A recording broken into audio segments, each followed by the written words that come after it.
Joining us now, we have the Democratic member of the House Ways and Means Committee, Congressman Tom Suozzi of New York. And it's really great timing for you to be on. We want to ask about these tax returns.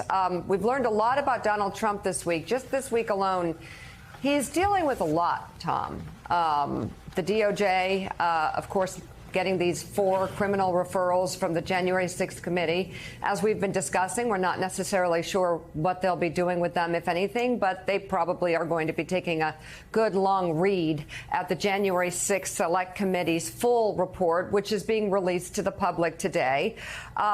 We can't put aside the documents that he took from the U.S. government and to Mar-a-Lago that, right now is being investigated, whether he stole them and whether he's returned them and the criminal exposure that he faces there. But the tax returns this morning are proving a number of things, some basic things like he lied about being audited. And it proves a number of things about Trump's financial dealings, his financial moves, moves he made to avoid taxes, paying very, very, very low numbers in taxes, in 1 year paying 0 in taxes, and also losses. So my question to you, sir, is what is the wrongdoing that has been exposed so far here as these tax returns are finally being revealed to the public? What is the wrongdoing that you think needs to be pursued? Well, the focus of the Ways and Means Committee on this issue has been about the process that's set up to make sure that every president is audited by the IRS. There's a rule that was set up back in 1977 says every president's supposed to be audited, so the president can't go in and say, hey, don't audit me, or somebody could say, go after that president, no fear or favor. Right. And everybody took that for granted for years, since 1977, because every president released their taxes. It wasn't really a big issue. When President Trump decided to break with tradition and not release taxes, people said, wow, what can we do here? Well, the good news is we can count on the IRS. They're mandatorily required to audit the president. We started digging into that, and we released yesterday and found out yesterday, really, that they didn't do their job. The IRS was dormant. They didn't pursue the president without fear or favor the way they're required for every president. So now we are proposing legislation that every president must be audited, because right now it's just a regulation of the IRS. It's not a law passed by Congress. We're proposing a law that says every president must be audited on a timely basis. You have to have enough resource. I mean, the IRS had one person looking at at one set of his taxes from 2016. They didn't look at the other years, and they didn't have any experts. People on partnerships, on foreign affairs, on the different sophisticated transactions that this president was involved in. So why? Why was it dormant? Why was he not audited? Is anyone asking the question and pursuing the answer?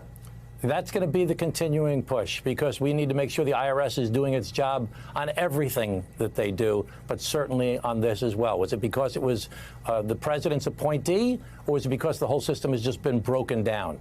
We don't know the reason that the IRS did not do its job. We don't know if somebody called up and said, hey, the Treasury Secretary was appointed by the president. The IRS agent, IRS commissioner is appointed by the president. Do we know if there was a phone call made, or was this just because the whole system had broken down? We had to pursue this in a way that was not political, just to look at the legislative requirements that to do our job as a separate branch of government, what can we do to ensure that every president and every vice president is getting audited? Okay, but like a thought game for you. What are the chances that a presidential candidate who refused to release his tax returns and said he was under an audit becomes president and continues to say he's under an audit when it turns out he was completely lying and never was? What are the chances that it was just the IRS that made a mistake and didn't do it? Listen, I've never been engaged in hyperbole when it was related to this president, but I can say very clearly President Trump is a liar. And President Trump, broke with all norms. And now we have to do a once-in-a-generation fix to fix this problem that we thought was addressed back in the 1970s. So, Congressman, can we assume, I assume we can assume, that you've seen the tax returns, that you've gone through the tax returns. Is that accurate? Yes. Okay, so can you tell us about the charitable contributions? Given Donald Trump's lack of character, charitable contributions, how much has he thrown into the pot? Did he have receipts for the charitable contributions that he made? What's in the tax returns on that? The only thing I can tell you is that his charitable contributions, as reported by the JCT, the Joint Tax Commission, are not substantiated. There's very little detail about his cash contributions. There's very little detail about his conservation easements, where he got millions of dollars of deductions. There's very little detail or substantiation on a lot of different topics, which is why we're proposing these fixes to make sure that every president is properly audited. This is not going to end today. This is not going to be a two-day story. This is going to go on for a long while to try and fix this process. Congressman Suozzi, Tom, you and I are New Yorkers. We know each other. How you doing, Reverend? A lot of those contributions, I understand, he claimed that were in cash, which is interesting in of itself. Why was he making cash contributions?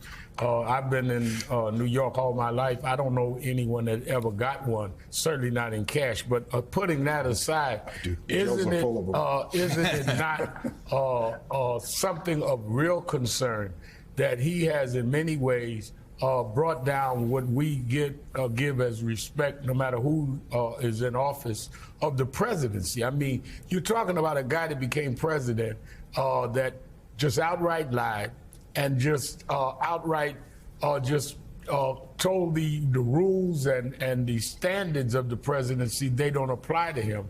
And those of us that knew him in New York knew who he was, but you kind of hope that he would grow into the office, and clearly he hasn't. So is not the committee concerned about preserving the dignity and standards of the presidency that has been tainted by this Trump presidency? That's exactly what the concern is, Rev. This president has broken with all kinds of norms. And a lot of us for years, 5 years now, have been shaking our heads and saying, what can we do about this? How are we going to stop this breakdown of our society where people just break with norms and nobody's holding them accountable? And to do this the proper way, the chairman of our committee, Richie Neal, chairman of the Ways and Means Committee, said, listen, we got to follow the rules here. We can't be political. There were no leaks. He talked about last night. He says, he's very proud of his committee. There have been no leaks from the committee whatsoever. We followed a process and said, let's look at what we can do legislatively to try and fix this going forward. Because we've all been tearing our hair out for the past 5, 6, 7 years. And we've got to just set up procedures and processes and systems to protect us against this type of egregious behavior. That's what the Ways and Means Committee has done. That's what we're going to do with the legislation that we're going to be presenting to the Congress. Jay Johnson, jump in with a question. I don't really have a question. I do have a comment. Are there cash payments made for contribution? Yes, by people. The jails are full of them. The thing that comes across to me every time I think about this, the next rally Donald Trump does, if it's I want him to explain to the coal miners in West Virginia or the steel workers in Pennsylvania why it is, look them in the eye and explain why it is I get to pay less in federal income taxes than you, the so-called billionaire. Yeah. Jay, I think that even the president's most ardent supporters have to agree that he's not above the law. He's got to follow the law. He's got to pay his taxes. And that's why the system was set up for these mandatory audits of presidents' tax returns. And you know what? Didn't happen.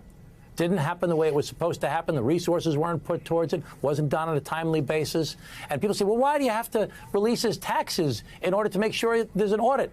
Because if we just said, oh, we found all this stuff and we think there's got to be mandatory audits going forward legislatively, people say, oh, what are you basing that on?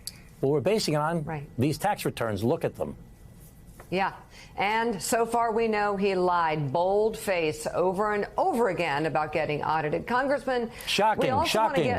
Shocking. We also, I'm hoping that somebody in sort of Trump land, the people who follow him, to the lengths that are hard to even understand, perhaps see this, because they remember him saying that.